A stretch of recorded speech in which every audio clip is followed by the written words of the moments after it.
And But yeah, as you so nice. We're good. yeah, I was Love just you as you too. were mentioning though, you were kind of just saying that like yeah, everything kind of just fell in line perfectly that day, and you were kind of just talking about some other things that kind of stood out to you. Well, on the 23rd, so the 23rd, there were two groups that came in. One with a search group out of Kansas City with a dog, and another search group out of St. Louis with a dog.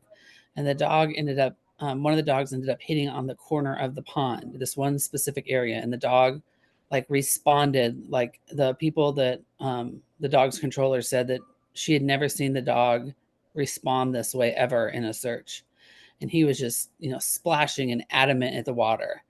And so that was on the 23rd. Well, of course Christmas was coming, so we assumed nothing would happen.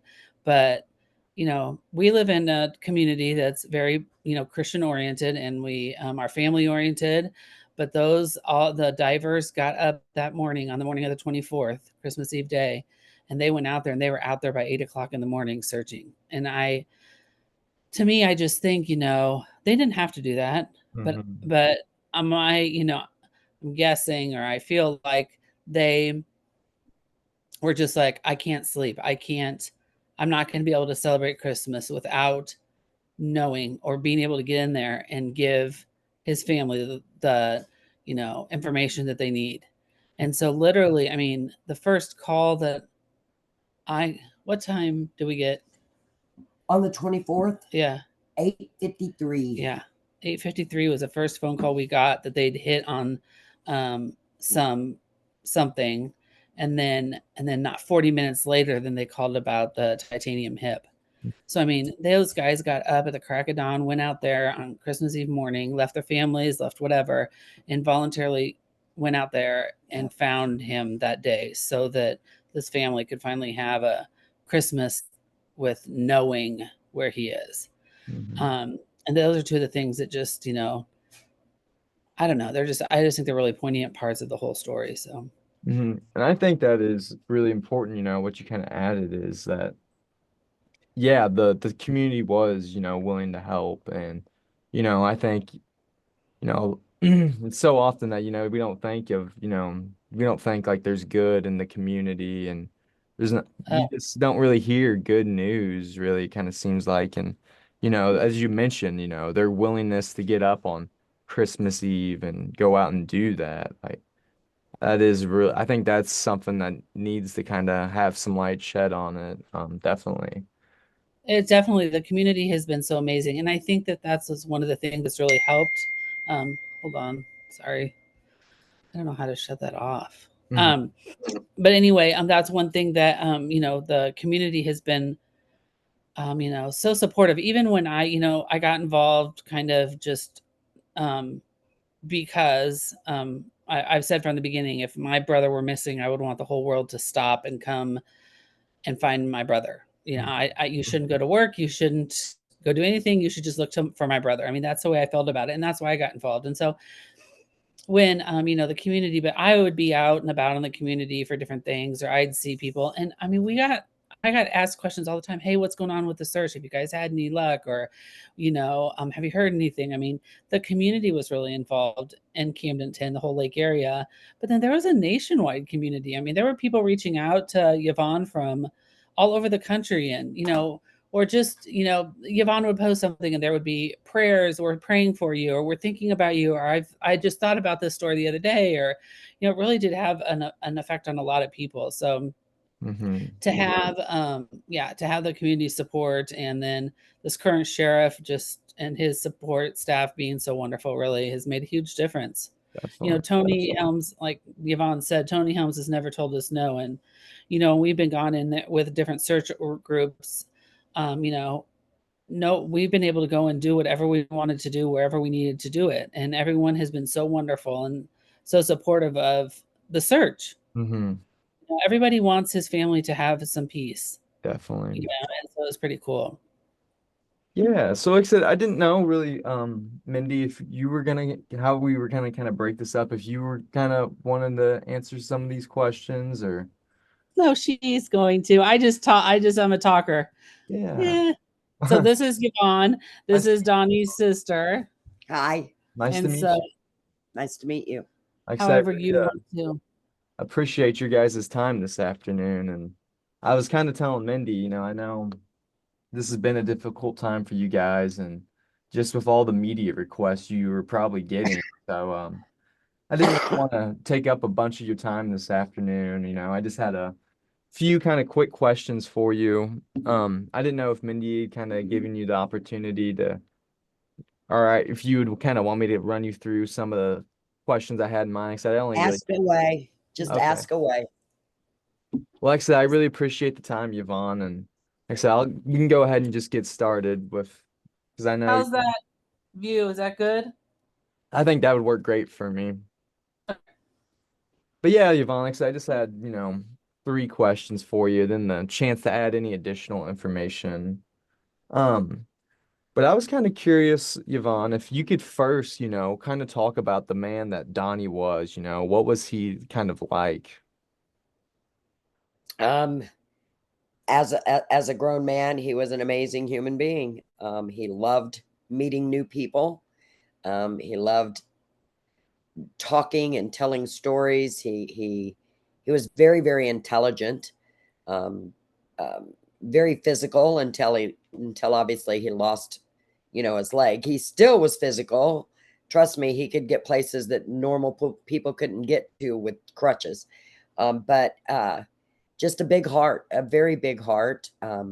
Loved music, loved to play his harmonica, loved his family. Was a devoted dad and a devoted husband. And he was very close to his family.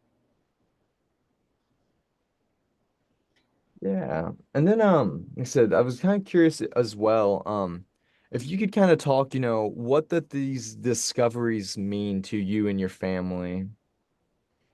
After 9 years, it was uh, prayers answered.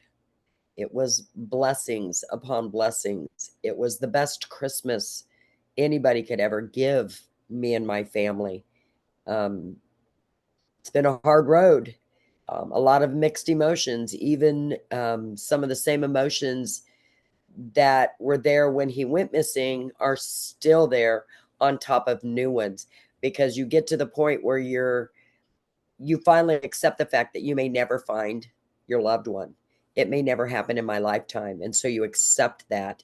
And then they find him. And it's now, even though you knew in your heart and your mind that he wasn't coming back, that chances are he really is gone, now it's a reality. So it's a whole new set of mourning. Even though I've mourned for 9 years, there's still mourning that goes on now. And yeah, there's a lot of processing that has to go on in your heart when this happens. And so I feel for everybody that has a missing loved one out there, because we know how we feel, and it's hard to explain to outsiders. It's not like somebody's dead or died and you knew they were dying and you have that closure. You don't get that with this. So it's a whole lot of emotions that are very difficult to try to explain, because I don't even know what some of them are. Yeah. And then I was kind of curious, if you could kind of talk, what does it mean to you and your family, for the community's involvement and your willingness to search for Donnie? That is probably the biggest blessing of all. I've said it numerous times today, and I'll say it again. When people go missing, or it's not even just people going missing, if you lose something in your home, you eventually forget that you even had it, because it's out of sight. So it becomes out of mind. It's the same way with people that are missing. If you don't choose to continue to push their picture, to push those flyers, to keep people remembering that, hey, this guy or this gal has not been found. If you don't do that, then again, we're back to out of sight, out of mind. So, with that being said, having Donnie's page, Find Donnie Erwin, on social media was the biggest outlet for helping find Donnie, because that brought people in. There's over 900 people on that page, and I haven't met even just a fraction of them. But being with that brought in the first person that helped me, Roberta Rothner, and then that brought in Mindy in February of 2014, and that brought in all these other organizations. Mindy lined up, these other groups coming in to help look for Donnie in bigger bodies of water that we can't get, access to. And we didn't have the equipment, and none of these people charged the families a dime. James Hinkle, the man that found Donnie, he didn't charge me a dime to look for my brother. But it's a movement. One person starts it, and then as long as you keep that face out there, then that keeps them in the eyes of people still looking. Camden County citizens and the citizens of Camdenton, Osage Beach, Eldon, I could go on, Sunrise Beach, Hurricane Deck, they kept my brother's face alive. I will say it now, like I said it then. I am grateful for the community of the Lake of the Ozarks, because they kept him alive and kept people searching.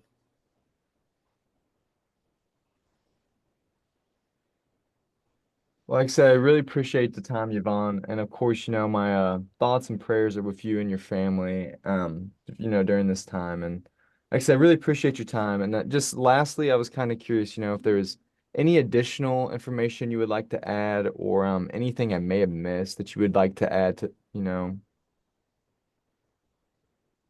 About Donnie, or about the situation, or In general, whether, it'd be about Donnie or the situation, well, or anything I just might have missed that you would like to discuss. I think it's important. A couple of things. One, never take for granted that you're going to see your loved one tomorrow. Never. I don't care if you're upset with them, or you're aggravated, or you don't respect the way they live their life. That's their life. Always remember to tell your loved ones you love them, because you're not promised even of your life. I had no way of knowing that I would lose my brother so dramatically, and then spend 9 years trying to find what happened to him. Secondly, I want to tell you that for me, Mindy mentioned that we are, a Bible Belt. Missouri is a big Bible Belt. And I spent 9 years giving it everything I had, to the point that my heart broke and broke and broke and broke repeatedly when you don't find them in that body of water or the next body of water. So I chose last year to give it to God, truly give it to God, and continue to live my life, and know that if it's God's will, he will find my brother. I did not search one time for my brother this year, not one. I say this year, 2023.